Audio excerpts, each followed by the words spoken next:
Construction makers. You know, from the perspective of a casual Commander player, I think tutors are probably some of the worst cards you could play. Not worst power level, right? But worst for subverting the spirit of the casual Commander. I think this is something that gets a lot of confusion and a lot of debate online between people that play Commander, where there is the implicit spirit of the game, right? The implicit rules of how you should play the game versus the explicit rules. Explicitly, you should absolutely play tutors that are going to give you the exact card in your hand because it is way more consistent. Implicitly, the idea of Commander is to be casual, have high variance, and embrace the singleton format. And there's obviously a conundrum here, right? Which is that somebody has to win the game, right? And the goal of being to win the game, when you sit down to play a game of Commander, it's pretty easy to fall into play patterns that help you win the game, right? And even the flip side of this too, it's like if you're building a deck that is designed to sort of like do a thing, whether that thing is theoretically interesting to you or to the people playing, but you are putting yourself in this position where you're like, all right, well, I need to get a few cards into play, and then my deck really does its thing. And so tutors can end up entering that situation to help you get to that thing. When we compare Commander to 60 card, 60 card allows you to play 4 copies of any individual card. Commander only allows you to play 1. But when we look at the math in terms of how many redundancies of a card you would need to play to sort of equal out what the likelihood of you drawing any individual card, as you would in 60 card where you have 4 copies, you only need to play 5 redundancies and one copy of the card. Right. So if you're playing 5 tutor spells or any kind of equivalent of a tutor, right? Right, or even just like a redundancy of the same card, like you have Llanowar Elves and you have Findhorn Elves, they're the same card. You can play both of them because they have different names. If you're playing 6 copies of these, you're effectively playing the same percentages as if you were playing a 60 card deck. And that's stopping at 6. And most people will play even more redundancy than that, right? Because you could even view it, I think a lot of the times this is like when you would deck construct, you're thinking, okay, well, what's my card draw engine? And so it's looking at each individual card that you're adding into your deck. You can view that sort of as redundancy, right? Really, the purpose of adding this into your deck is just to draw cards. And that's also equivalent to just redundancy, right? That's the only function it's really serving. Yeah, and like I get the impulse to want to do the thing that your deck is designed to do. And a lot of times players will design their commander around this idea. And there's problems with that because your commander is easier than, say, an enchantment or something to remove.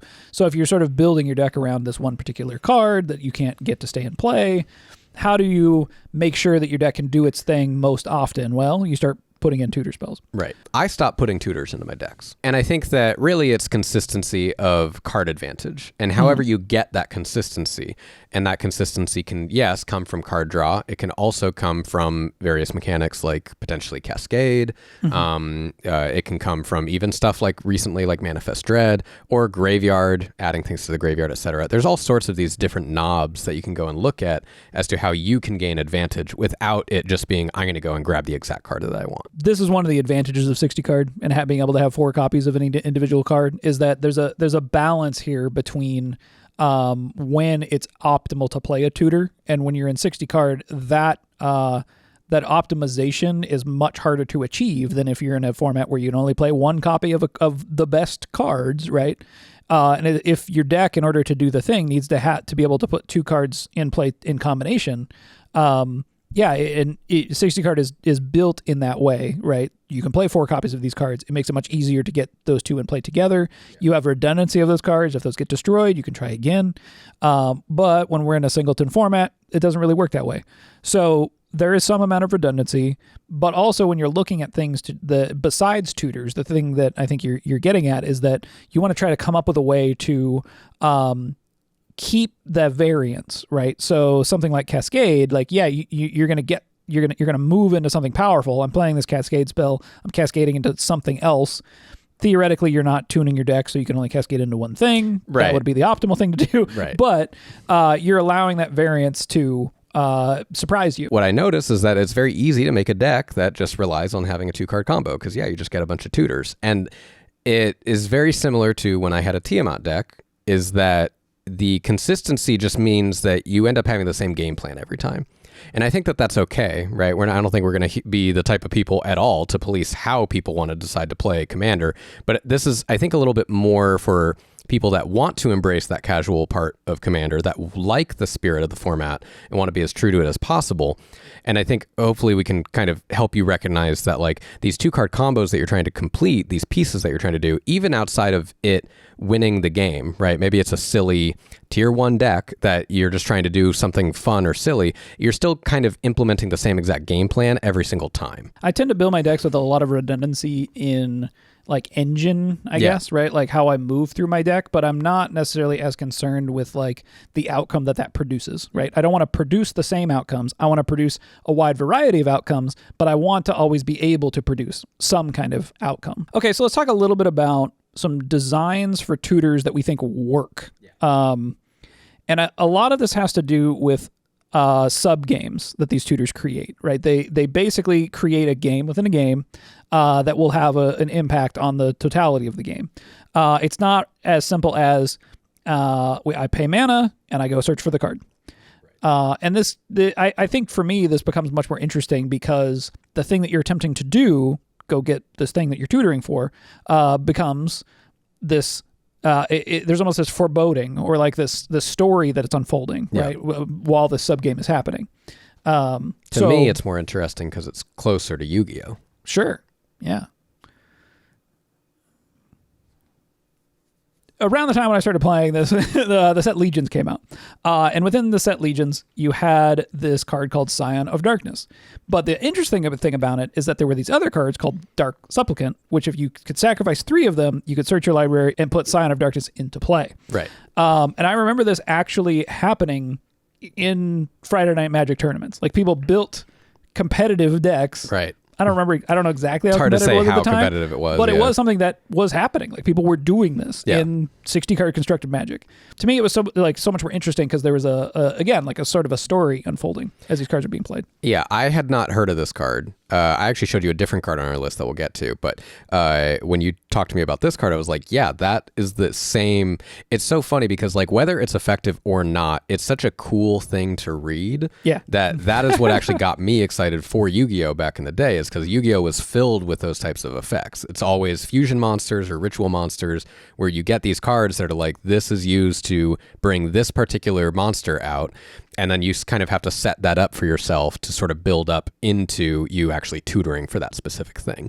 But it usually wasn't so simple as like, well, I'm just going to go grab this thing and put it into play. Usually wasn't so simple. The biggest problem with the strategy was that like Dark Supplicants on their own were just like not particularly good. They're just like a little dork and you play it and then you're just basically playing it to sacrifice to get Scion of Darkness. I think the designers of Wizards of the Coast picked up on the fact that maybe these cards should have an additional function besides just to be sacrificed to go get the thing.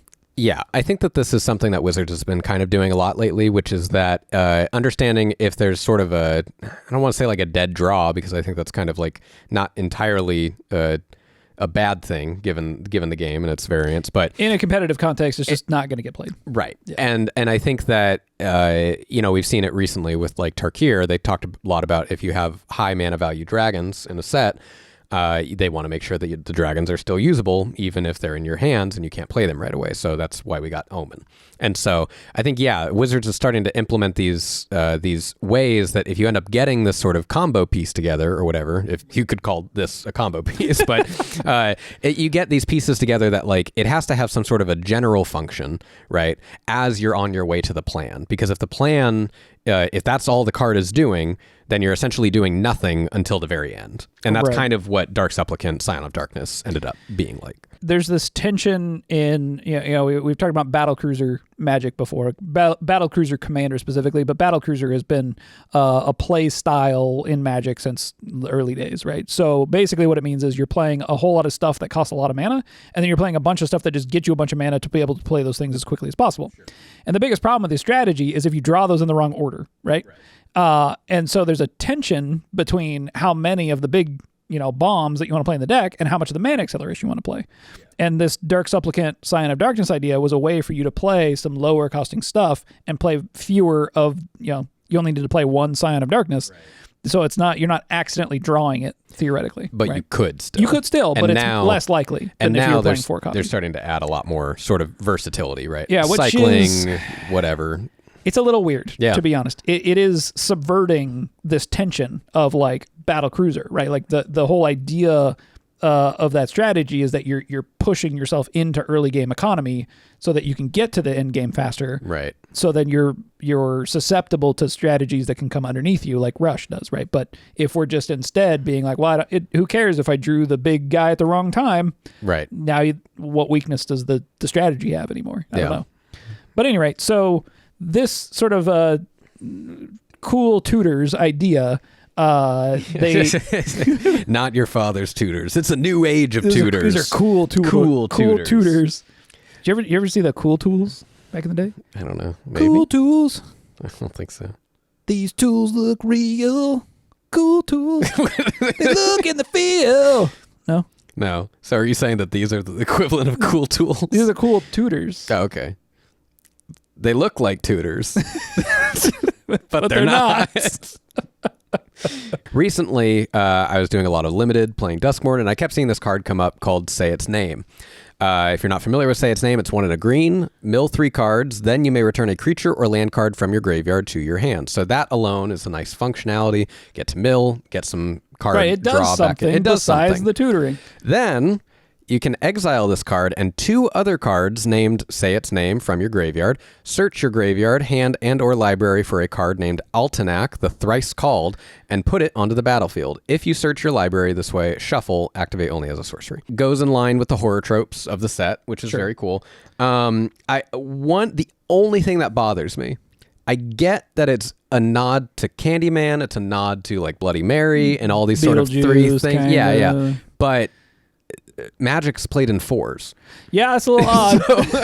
So saying 3 copies of Say Its Name is like, well, you'd probably play 4 in your deck. Yeah, but you so only have to cast 3 of them. I know, You but it's play just 4. That's the only should thing it say, that should it say you can only play 3?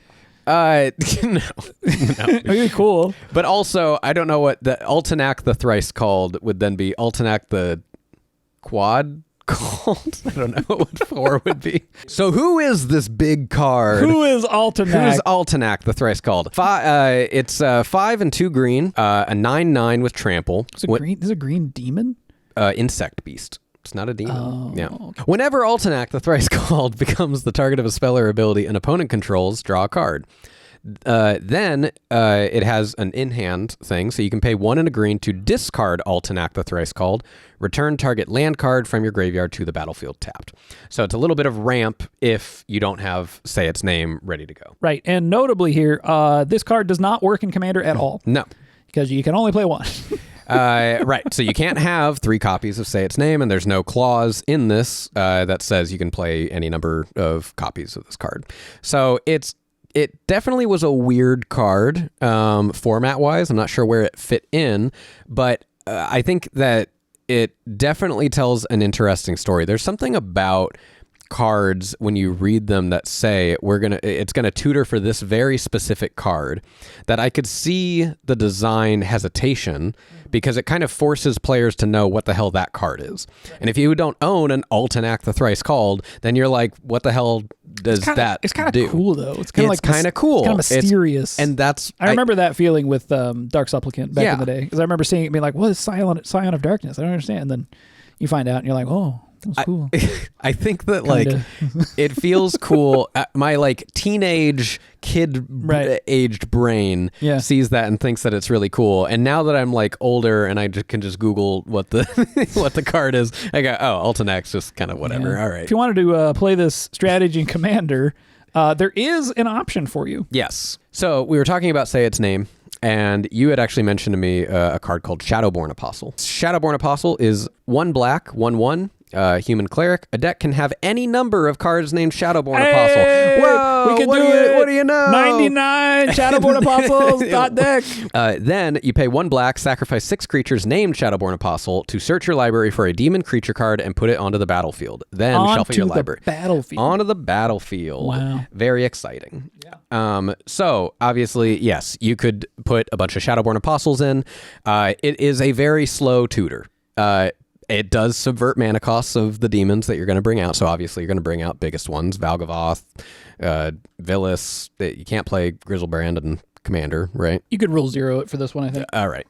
But it's bad enough that, it's bad enough. Everybody else is gonna feel bad for you, so they'll let you do it. But this is essentially, it's still a tutor, right? Like it is creating this sense of consistency while leaving opportunities for your opponents to see what it is that you're going to be doing. Yeah, definitely the most important part here, right, is that there's a build-up, there's kind of a story, same kind of design philosophy around combo decks that like play things to the board to like let your opponent know, hey, I'm getting close to just winning the game here, right? You might want to interact and do something versus like 2-card combos that just come right out of your hand. Is that, having that amount of known information gives your opponents opportunity to do something. And honestly, it just makes a better story, right? Like there's a sub game happening here where things are building up. Your Shadowborn Apostles are showing up. Then people are going, how many of them we got? Oh my gosh, they got 5. Okay, they're almost there. Yeah. Guys, maybe we should do something. We don't know what's going to happen. It's interesting. It's interesting. It's cool. People, especially because it's just a demon, right? There's something about the open-endedness of it being a demon, which is exciting because it means that you don't actually know what the card is. With Altenac, someone knows, well, that's just Altenac. That's just going to be a 9/9 with trample. Right. It being a demon is like, oh, that's cool. So what are they going to bring out? That's interesting. Right. And we started talking a little bit and just sort of brainstorming a deck idea for this. And you could play She-Ray, which allows you to sack all your apostles and then get them back again at the end of turn. And you could do it again at the end of the next turn, which is cool. Right. And then you're sort of like on this chain of getting a bunch of demons back out into play. And so what we thought might be sort of in the spirit of the format and maybe really cool is that maybe your Shadowborn Apostles don't know what demon they're going to summon. Oh, right. So you would, instead of just searching your library for a specific demon, maybe you look through your library, take out all your demons. Maybe you're playing, 6 or something to be thematic. And then you're going to shuffle those demons up and you're going to summon a random one. Right. And I think that becomes a really interesting story. And that's fun. That's a bracket 1 deck right there. For sure. Right? Yeah. That's bracket 1. Anyway, it's a cool idea. Yeah. Maybe we'll have it built. If we do, it'll be in the description. Yeah. You said you're probably going to build it. So. I'll play it once and then find That'll out how it's it's just It'll kind of be a piece whatever. of shit. Yeah. Anyway, I think I just really want to see more, not even just tutors, but just more cards like this that make they send players on a quest, right? This is interesting. It's interesting to create story hooks and different sub games at the table that like make players think in different ways and give some known information as like it's almost like a ticking time bomb until something is about to go off, something is gonna happen, right? This is literally like Hitchcock's principle, the bomb under the table. You got to show them the bomb, right? You might not know when it's gonna go off, but it's there. That's suspense. I think it's why I like the card like Dark Depths that I brought up earlier. Like I think that seeing these sort of ticking time bomb cards that are setting up for this bigger turn later on is really exciting. I think the issue with Dark Depths obviously is that it's outside of the deck and now you can sort of cheat and mess with the counters. But right, because normally you just have to pay it and like thaw it out. Oh God, no one does that. You got to take the hot dogs out of the fridge. If anyone's ever actually just by hand thawed Dark Depths and it's won, happened. I mean, I'm sure it's happened. I don't know. I would love to see more cards like this. Obviously, the fact that they just came out with Say Its Name means that it's maybe, I don't know about top of mind, but they're not afraid to design in this space, which is really interesting. And I think that this absolutely feels like it fulfills more of that casual commander philosophy than playing Enlightened Tutor or playing, I don't know, Fabricate or whatever.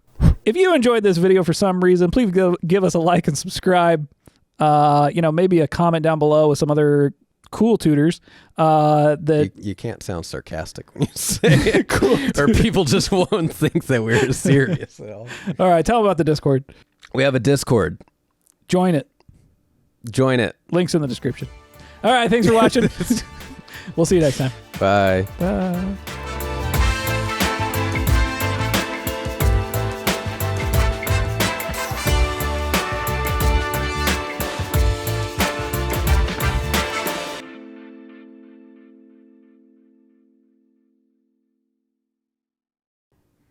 Fabricate? Isn't it Fabricate? Who plays Fabricate?